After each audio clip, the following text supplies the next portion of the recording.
सुप्रभात दोस्तों। आज हम चर्चा कर रहे हैं हैप्पी हार्मोन की।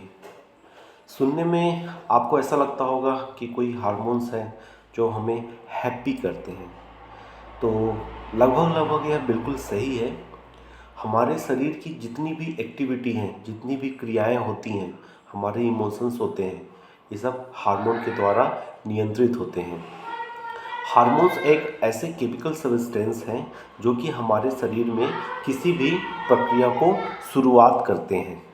तो कुछ हार्मोन्स ऐसे होते हैं जो हमें आनंद की अनुभूति देते हैं, हमें वेल बीइंग का फील कराते हैं, हमें अंदर से अच्छा महसूस कराते हैं, जिसे हम वेल बीइंग कहते हैं। तो ऐसे हार्मोन्स जो इस प्रकार की अनुभूतियों को बढ़ाते हैं वो हैप्पी हार्मोन्स कहलाते हैं। 4 प्रकार के हार्मोन्स को इसके लिए उत्तरदायी माना गया है, जैसे डोपामाइन, सेरोटोनिन, ऑक्सीटोसिन, एंडोर्फिन्स। ये हार्मोन्स जैसे डोपामाइन है। डोपामाइन हमारे सीखने की और अंदर से आनंद महसूस करने की जो अनुभूति है उनको बढ़ाता है। जब भी हमें कुछ अच्छा लगता है या हम अच्छा महसूस करते हैं तो उस अवस्था में डोपामाइन हार्मोन्स की लेवल बढ़ी हुई होती है। सेरोटोनिन हमारे सीखने की क्षमता से निर्धारित होता है। जैसे हमारी जो जितनी भी प्रक्रियाएं हैं, जितनी भी फिजियोलॉजिकल एक्शन है, जैसे भूख लगना, नींद आना, आलस से लगना या चुस्ती का अनुभव करना, इन सब चीज़ों के लिए सेरोटोनिन उत्तरदायी होता है। जब सेरोटोनिन का लेवल डाउन होता है तो हमें एंजाइटी या डिप्रेशन महसूस होती है। यह हमको समस्याओं से जूझने के लिए, जैसे कोई विपरीत परिस्थितियाँ आ गई हैं, कोई तकलीफ़ वाली स्थिति आ रही हैं या जिसमें हमको ज़्यादा अपना दिमाग लगाना है, ऐसी स्थिति में जिसका सेरोटोनिन लेवल हाई होगा वो एंजाइटी, डिप्रेशन या तकलीफ़ वाली स्थितियों से आसानी से उबर जाएगा। ऑक्सीटोसिन जो हार्मोन होता है वो आपसी लगाव के लिए रहता है। आप लोगों ने सुना होगा कि गाय में, भैंस में अधिक दूध लेने के लिए ऑक्सीटोसिन के इंजेक्शन लगाए जाते हैं। यह ऑक्सीटोसिन हम इंसानों में, प्राणियों में सबके लिए ज़रूरी है लगाव के लिए। ये वात्सल्य वाले भाव के लिए ऑक्सीटोसिन है, दूध बढ़ाने के लिए बहुत उपयोगी रहता है। और ऑक्सीटोसिन हार्मोन के प्रभाव से ही माताओं में बच्चों के लिए दूध आता है। लेकिन यह हार्मोन हमको सगे संबंधियों के प्रति, दोस्तों के प्रति अटैचमेंट के भाव को बढ़ाता है, हमारे आपसी घनिष्ठता को बढ़ाता है। और जनरली यह हार्मोन जब हम किसी से मिलते हैं, शारीरिक संपर्क होता है, जैसे आप किसी दोस्त से मिले, आपने हाथ मिलाया, आपको अच्छा लगा, आपने गले लगा, आपके अंदर की भावनाएं उमड़ती हैं, आपको और अच्छा लगता है। किसी पुराने दोस्तों से आप मिलते हैं तो हमारी उत्साह अचानक से बढ़ जाता है, एनर्जी बढ़ जाती है। ये किस लिए होता है? यह हार्मोन्स के कारण होते हैं। एक हार्मोन है एंडोर्फिन्स। यह जो है प्राकृतिक पेन किलर होता है, नेचुरल पेन किलर। जैसे किसी भी दर्द वाली स्थिति में या कोई भी परेशानी वाली स्थिति में जिसमें हमको तकलीफ़ होती है, ऐसी स्थिति से उभरने के लिए एंडोर्फिन्स हार्मोन ज़्यादा उपयोगी है। तो जिसके शरीर में यह ज़्यादा होगा वह ऐसी स्थितियों से उबर सकेगा। आपने देखा होगा किसी को दर्द होता है या कोई तकलीफ़ में गुजर रहा है तो दो अलग अलग लोगों में अलग अलग रिएक्शन मिलती हैं। कोई तकलीफ़ से ज़्यादा परेशान हो जाता है, कोई उसको आसानी से बर्दाश्त कर लेता है, कोई बोलता है अरे यह तो मेरे लिए बिल्कुल असह्य है, मैं इसे बर्दाश्त नहीं कर पा रहा हूँ। कोई बोलता है अरे नहीं, कोई दिक्कत नहीं है, मैं आसानी से इससे निपट लूँगा, यह बहुत ईजी है मेरे लिए। ये सब क्यों होता है?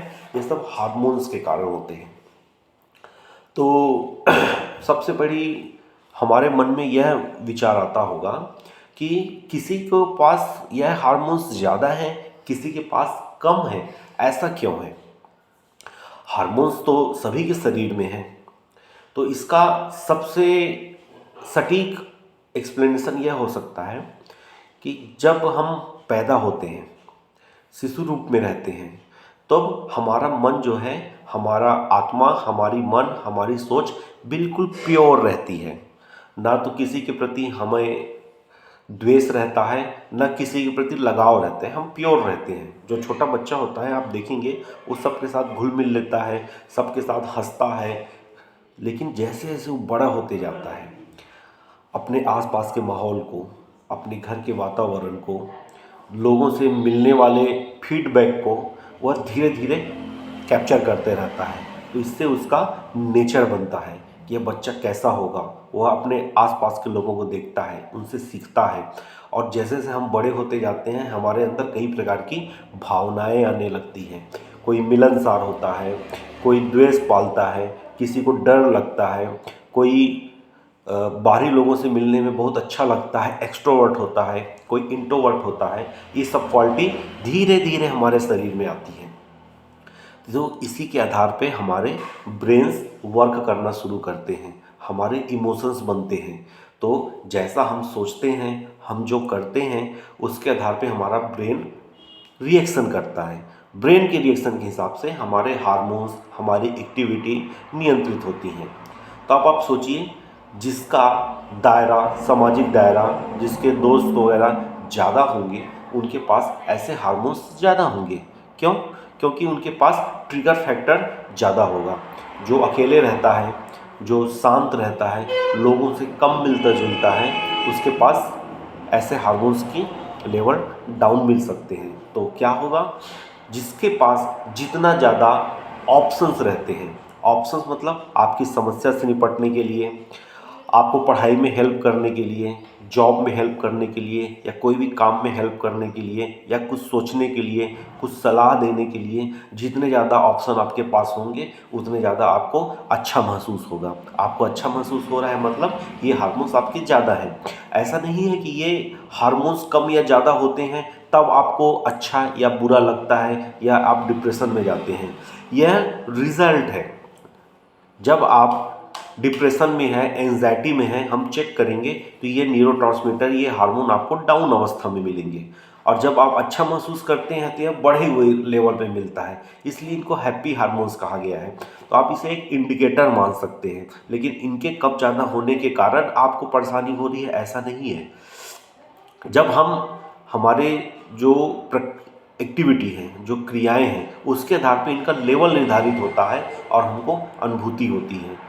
तो सबसे जो वीडियो बनाने का हमारा मकसद है वो ये बताना है कि कैसे आप इन हैप्पी हार्मोन्स या वेल बीइंग की फीलिंग को आप बढ़ा सकते हैं।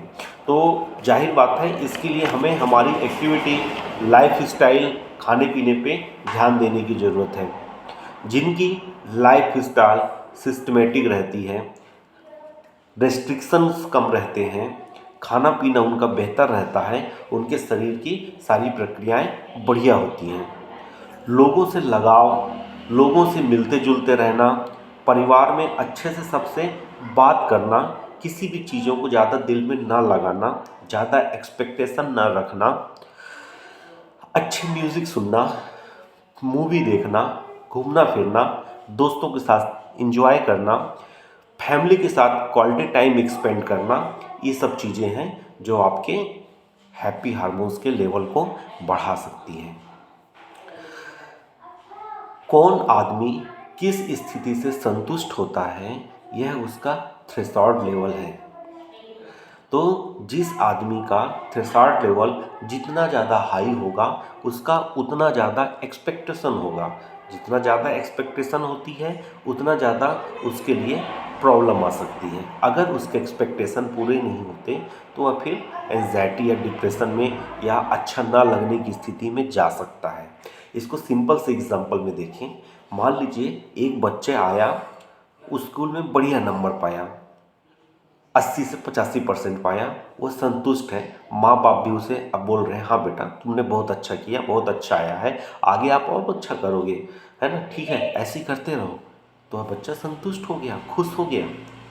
दूसरा बच्चा है जो 98% लाया, अब वो परेशान है कि मेरा 2% कहाँ गया।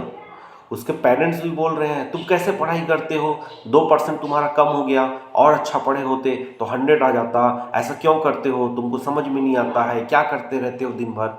अगर ऐसा माहौल उस बच्चे को मिल रहा है तो 98% लाके भी खुश नहीं होगा, वह परेशान होगा, एंजाइटी में रहेगा, डिप्रेशन में जाएगा, लोगों से मिलने जुलने में उसको अच्छा नहीं लगेगा। तो अब हम क्या देख रहे हैं कि एक बच्चा 85% ला के सेटिस्फाई हो रहा है, दूसरा 98% ला के भी सेटिस्फाई नहीं हो रहा है। तो ऐसी स्थितियों में जो 85 ला के संतुष्ट हो रहा है वो ज़्यादा खुश रहेगा, 98% वाला परेशान रहेगा। तो ऐसी एक्सपेक्टेशन से हमको बचना है और अपने बच्चों को भी बचाना है। तो जितना ज़्यादा हम संतुष्टि अनुभव करेंगे, जितना ज़्यादा संतोष अनुभव करेंगे, हैप्पी हार्मोन्स हमारे उतना अच्छा रहेंगे, हमको वेल बीइंग कराएंगे, हमको अच्छा एहसास कराएंगे, हम खुश रहेंगे। तो उम्मीद करता हूँ आपको यह जानकारी अच्छी लगी होगी। आप अपने फीडबैक हमें कमेंट पे दें। धन्यवाद।